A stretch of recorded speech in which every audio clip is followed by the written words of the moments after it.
Minister, myself and Deputy John Brady requested this debate at the Business Committee on Amnesty International's utterly damning report that Israel is a state that is operating a system of apartheid and in doing so are committing crimes against humanity, and call for sanctions to ensure that that system, that inhumane and inhuman system, is dismantled.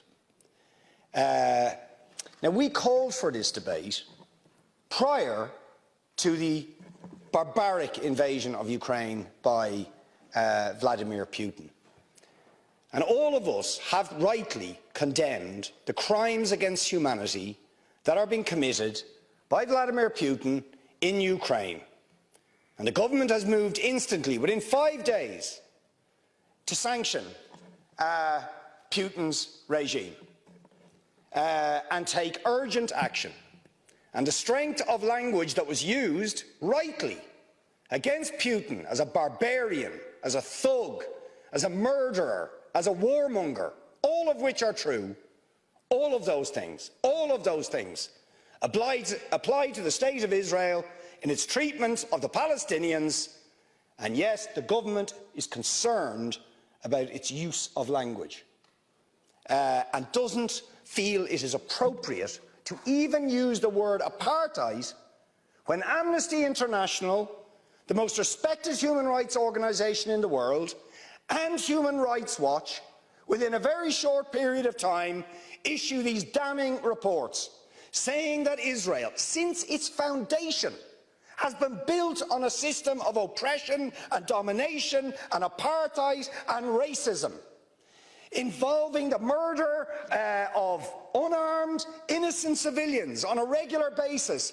arbitrary detention and imprisonment, land annexations, the displacement of people, the denial of basic fundamental rights to 6 million Palestinians who are displaced outside Israel and the occupied territories, to the right to the return to their homes, to the illegal blockade of Gaza, which has left, as they say in the report, Gaza in a permanent state of humanitarian crisis, denying people access to food, to water, and treating the Arab population as a whole, the Palestinian population as a whole, as an inferior race.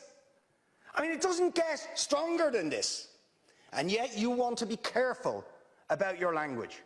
You're happy to correctly use the most strong and robust language to describe the crimes against humanity of Vladimir Putin, but you will not use the same strength of language when it comes to describing Israel's treatment of the Palestinians, when it is now being documented and detailed by two of the most respected human rights organisations in the world, and indeed has been alleged by dozens and dozens of non-governmental organisations, and to be honest, anybody who looks honestly at the decades of brutal, inhumane persecution of the Palestinians, successive assaults on Gaza, the annexation of their land and territory, the systematic application of apartheid rules, you don't want to even use the word apartheid.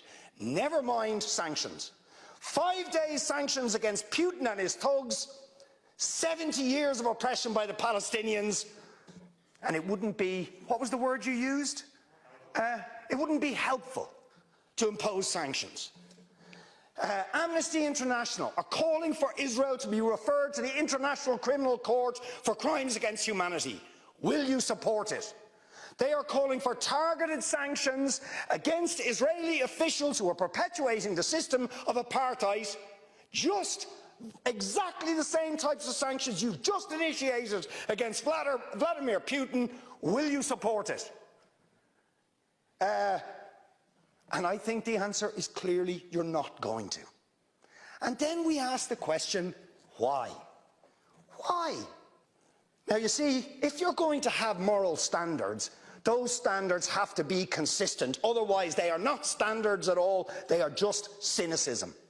And of course, we all know the reason that the standards are not consistent is because to call out the